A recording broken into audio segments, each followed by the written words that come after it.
What I haven't heard from the industry, going back to Mr. McAllister's talking about Open 90, what I haven't heard from the industry is that we've been 20 years without a major catastrophe. But we have learned our lesson, and there will be a new generation of blowout preventers. There will be a new generation of skimmers. There will be a new generation of booms. There will be a new generation of technology so that this doesn't happen again. I mean, it's fair to say boom technology hadn't improved one iota in 40 years. And I realize we're a market-based economy, and for 20 years there really hasn't been a market for improvements because we haven't had a disaster. But I'm not hearing any reassurance from the industry that you guys got the message and you're going to do better. And let me take it a step further. Behind you is a Coast Guard Admiral, Admiral Schultz. What I don't have a clear delineation of, and Mr. Chairman, I think we need to know is who's going to determine if this new generation of things work? Is the Coast Guard going to be responsible? You know, we tried letting the private sector come up with all the solutions. We put all of our faith in them that they would have blowout preventers that work, that they'd have skimmers that work, that they would have booms that work. It didn't. So the first thing that, Mr. Girard, again, you're the guy who happens to be here, I should have asked it of the guys last week, is who in your industry is going to reassure the American public you got the message, you're going to fix this? Second thing, Mr. Chairman, since we have limited time, is the term gross negligence and willful misconduct. You know, we are, going back to what everyone else is saying, we're basically waiting for a judge somewhere to say that BP was guilty of gross negligence or willful misconduct and therefore has unlimited liability. I don't know if anywhere in the law that term is defined. So, you know, again, I think if you ask the American people, if after 40 days a company has not capped its leak in the bottom of the ocean, is that gross negligence and willful misconduct?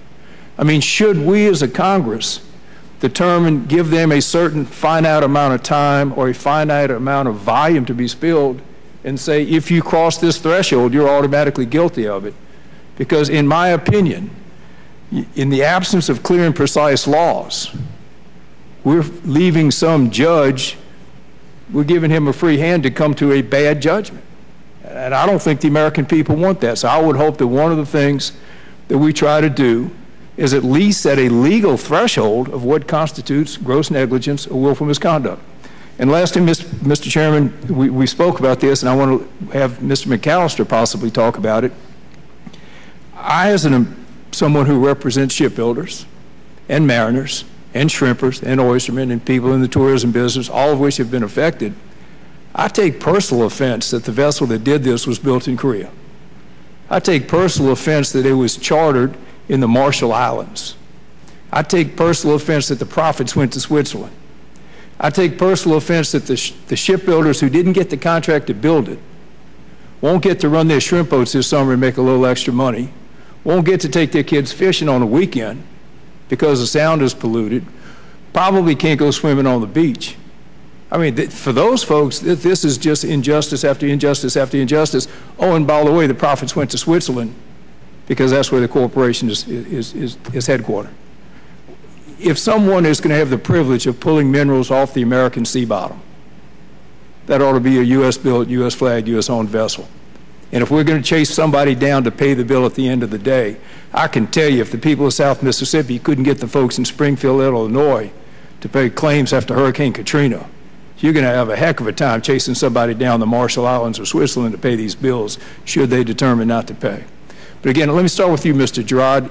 And I have not heard everything your industry has had to say, but has your industry at any time in the past 40-something days said, you know what, we got caught flat-footed, we're going to come up with better devices to keep this from happening and to respond should it ever happen again? Well, thank you for the question, Congressman Taylor. And let me just reassure you here on behalf of the broader industry, we get it.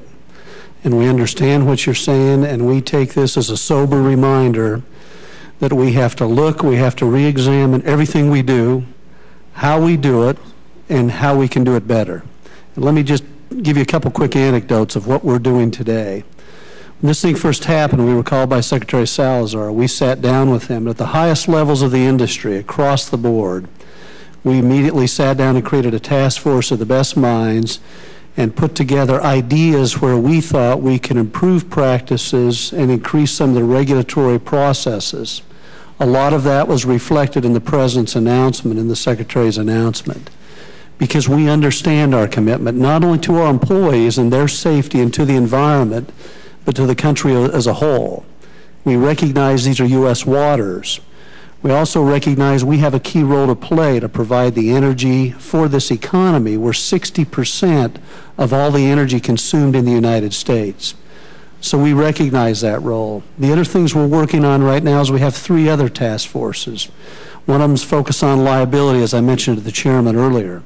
And we want to be very responsive to you and figure out a way to make some changes in OPA without destroying the underlying activities, be it in the vessel traffic, be it in the deep water, etc., and also to preserve the potential opportunities for others in the business community, be they mid-sized, small, and others. And that's why I say through the Oil Spill Trust Liability Trust Fund, to use that potentially as pooling the risk, where we can make sure this doesn't come back on taxpayers. We recognize our obligation as an industry. The 2 other we're focused on with task forces once again, and we do these in collaborations with the best minds, with government individuals, is on control at the seabed floor, the very issue that's been raised here today about technologies and other things. And the last one is on response. While there have been some improvements in the booms and others, clearly we need to look harder at that. We need to spend more money in research and development. This spill is unprecedented. We have lessons to learn, we understand, and we will learn those lessons.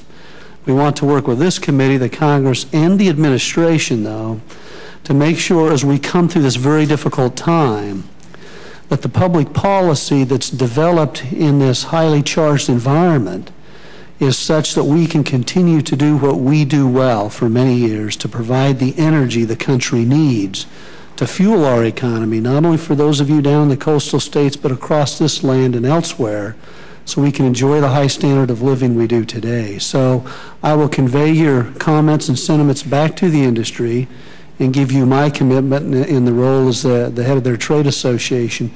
We understand, and we're going to do our part.